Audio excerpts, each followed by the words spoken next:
Imagine a building being blown up on purpose. Not because it was ancient or crumbling, but because it represented, well, a failure.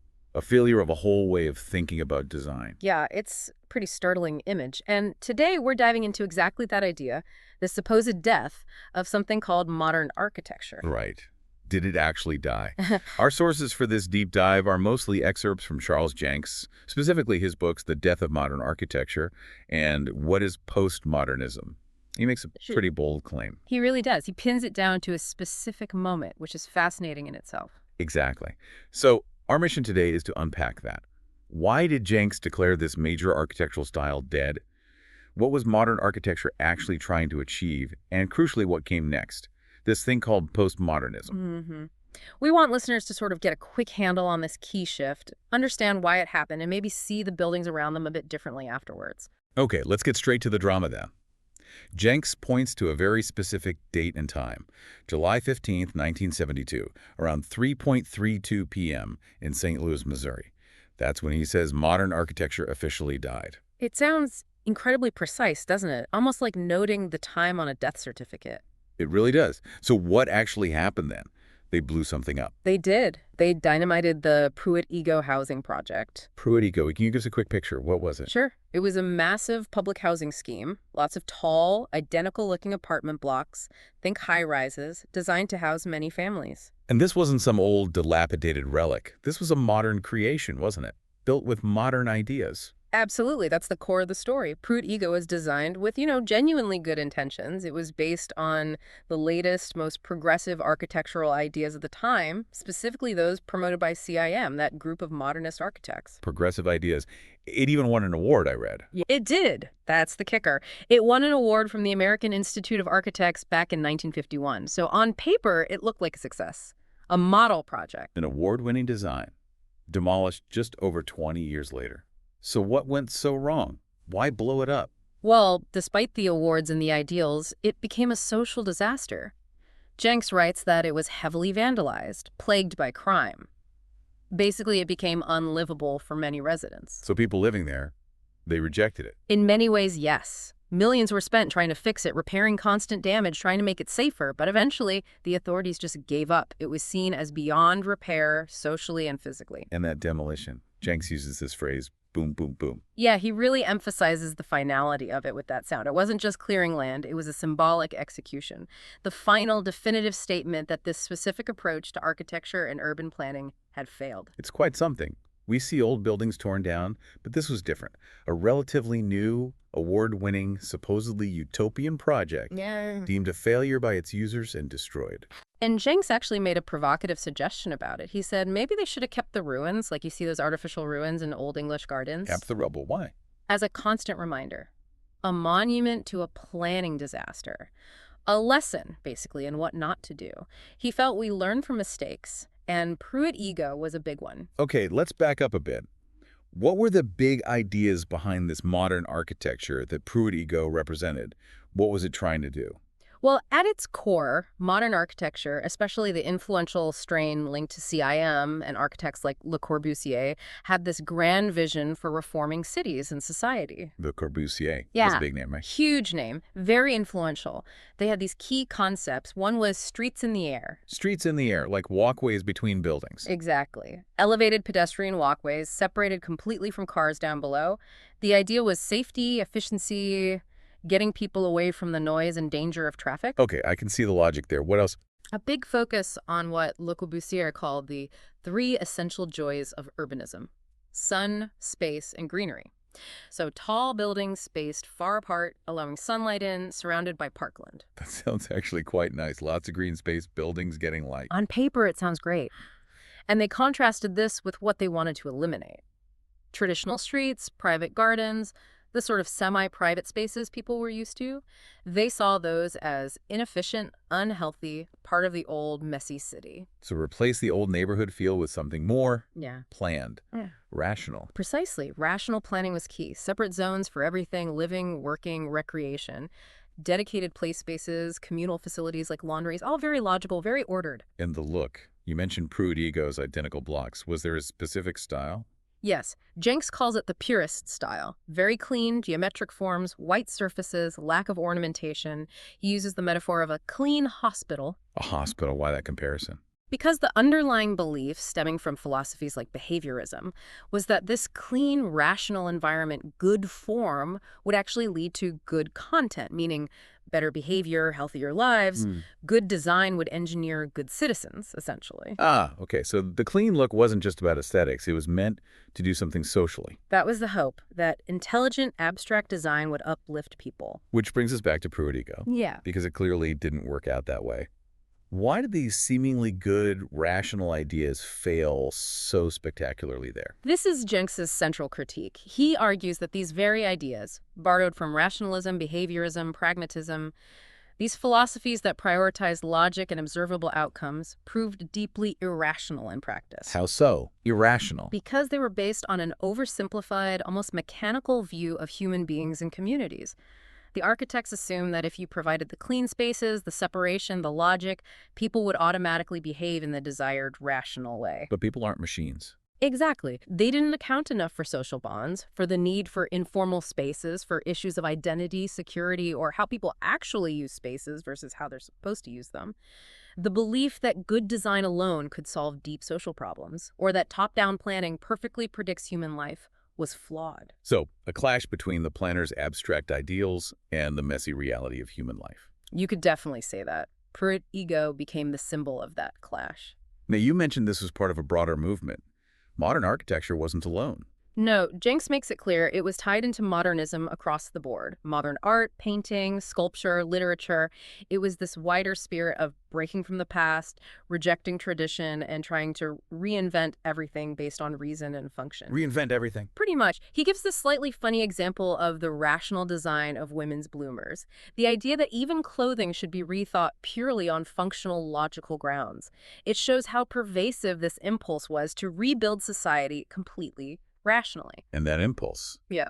it had its downsides, beyond just architecture. Jencks thinks so.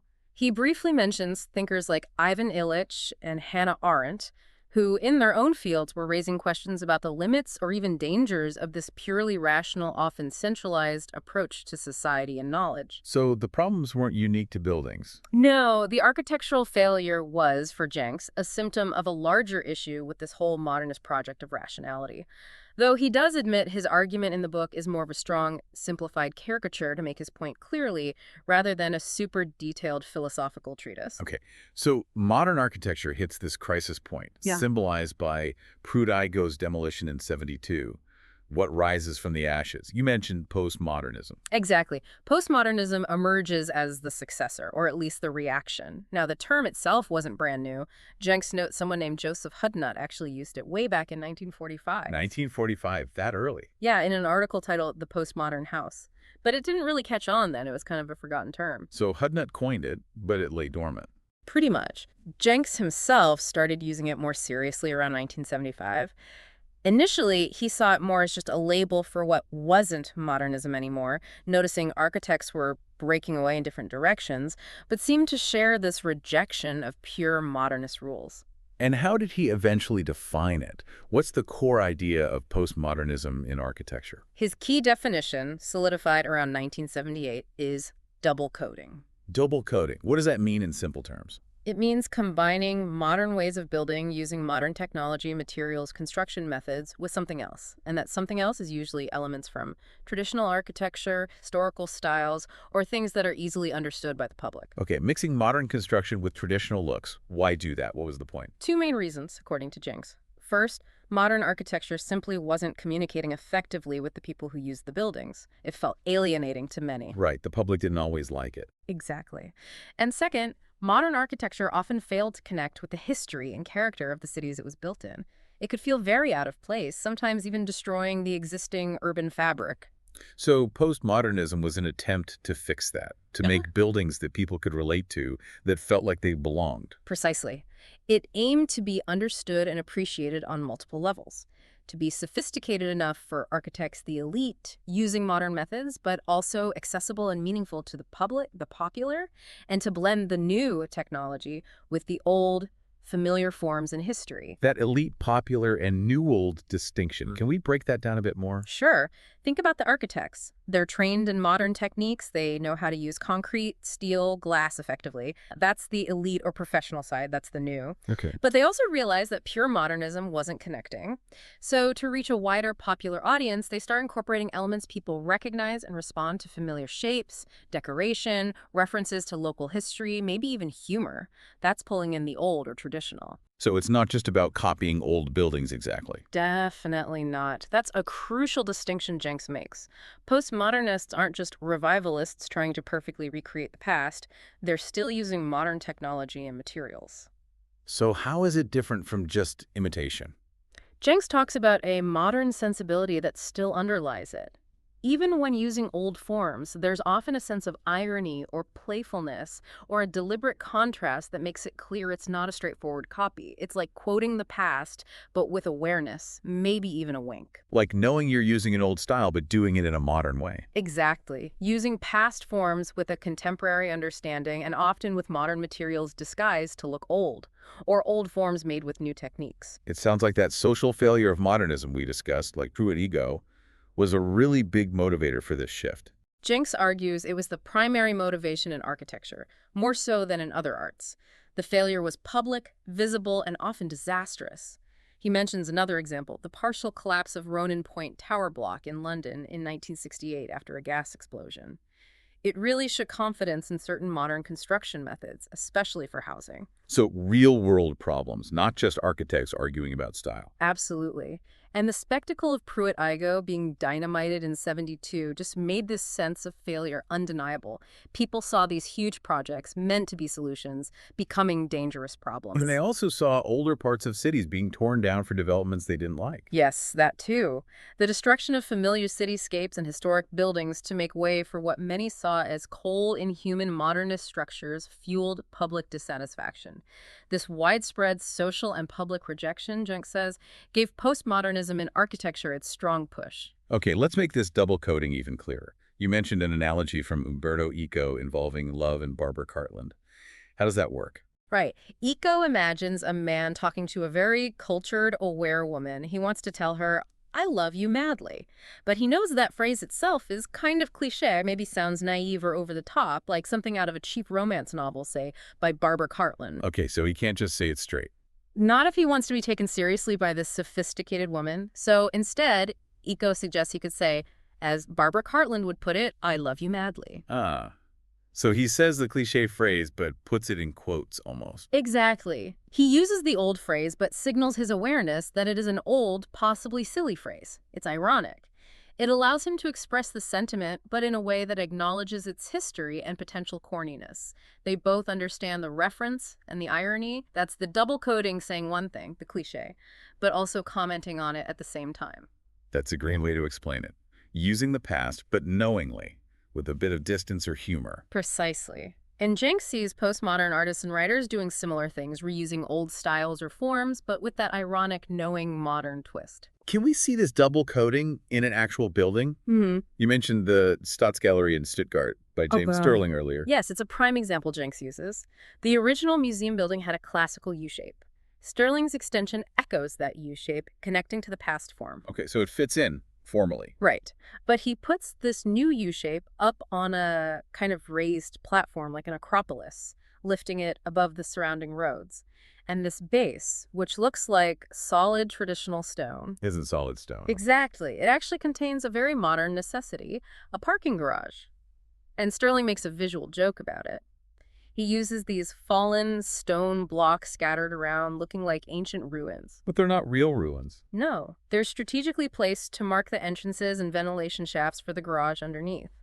They look like heavy, crumbling marble, but they're just cladding, hiding modern steel structures. You can even sit on them. It's playing with appearance versus reality. That's quite clever. So it looks old, but functions in a very modern way and even makes a joke about it. Precisely.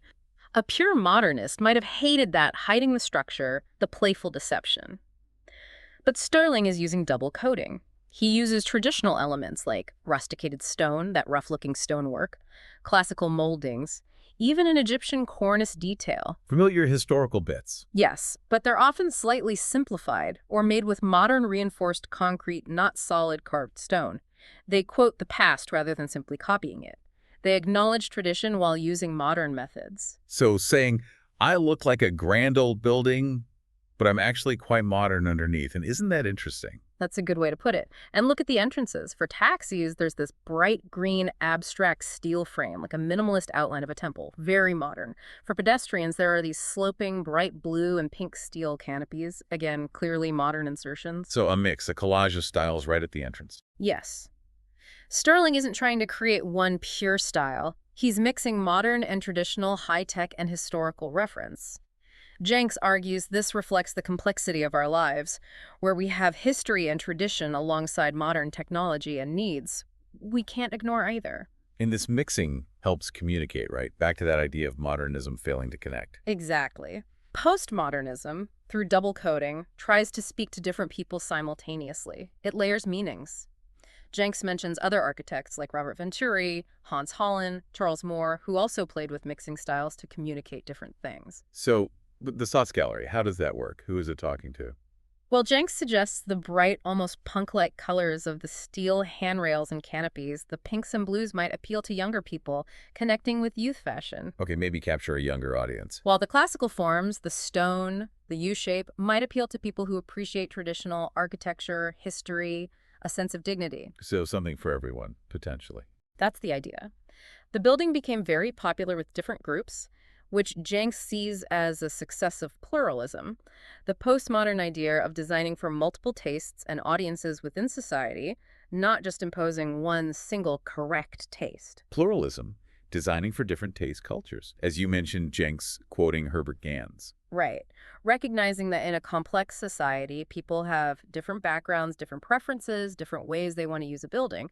So especially for large public buildings, a mixed or eclectic style might actually be more appropriate, more democratic than a single pure style. So postmodernism isn't just about how buildings look. It's tied to these social ideas about diversity and communication. Jencks strongly argues that yes, it has an underlying ideology, a social intent focused on pluralism and communicating more widely. And this shift in architecture, you suggested it connects to bigger historical changes.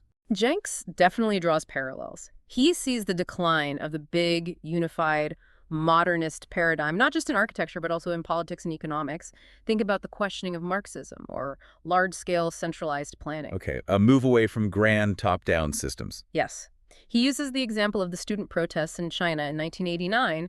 He saw that as a kind of postmodern event, a hybrid mix of influences. They wanted democratic reforms, but used modern tech like fax machines and global TV to spread their message. And the symbols they use. A real mix. The famous Goddess of Democracy statue they built looked a bit like the Statue of Liberty, a bit like revolutionary French symbols.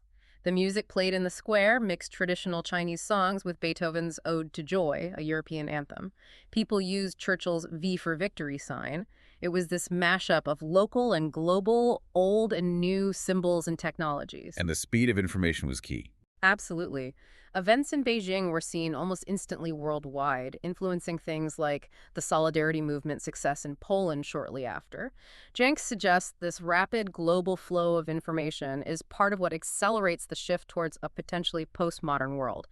It's a long transition, like the one from the medieval to the modern era, but maybe faster now.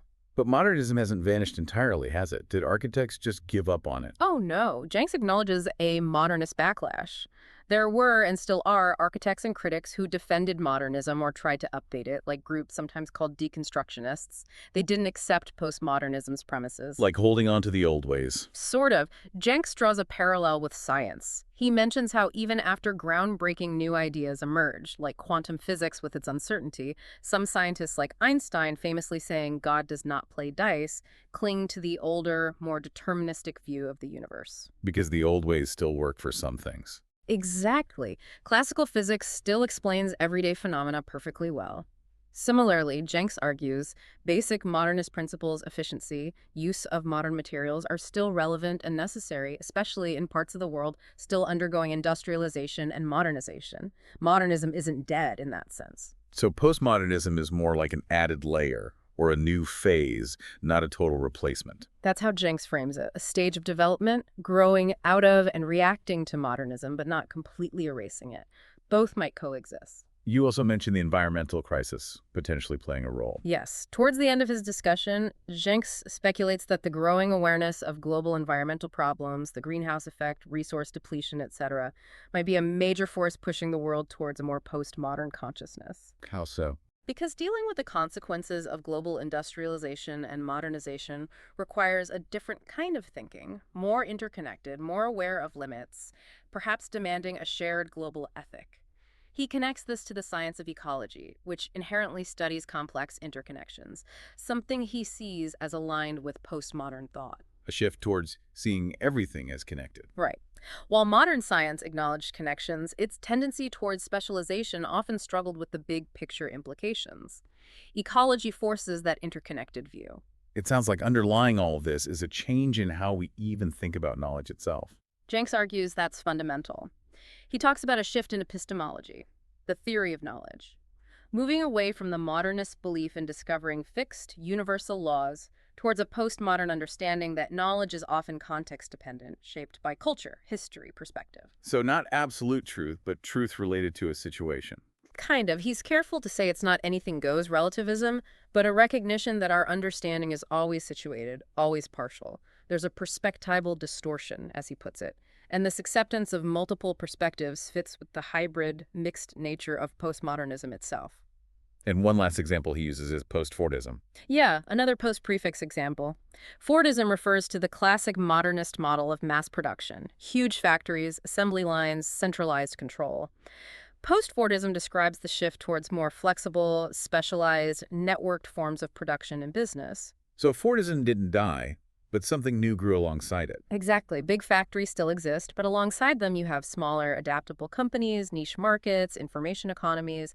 It's that complex relationship, again, that the post signifies something that comes after, but remains fundamentally linked to and coexists with what came before, just like postmodernism's relationship with modernism. Okay, let's try and boil this down for everyone listening. Key takeaways from this dive into Jencks and the death of modern architecture. I'd say the main points are: modern architecture, with its big dreams of rational, pure design, ran into serious social problems, dramatically symbolized by the Pruitt-Igoe demolition. That failure opened the door for postmodernism. Right. Postmodernism reacted by embracing complexity, mixing styles that double coding, trying to communicate more broadly, connect with history and local context, and acknowledge different tastes. And importantly, this wasn't just architects changing styles. Jencks argues it mirrors wider shifts in society, politics, and how we understand the world, moving away from single grand narratives towards something more plural, more complex, more aware of context. Exactly. It's a snapshot of a much bigger transition that we might still be in. So here's a final thought for you to ponder as you move through your world. Look at the buildings around you, especially newer ones or renovations. Can you spot that double coding? Do you see modern construction methods mixed with nods to history, local traditions, or even just playful decoration? How does recognizing this potential mix change how you feel about the spaces we live and work in? Something to think about.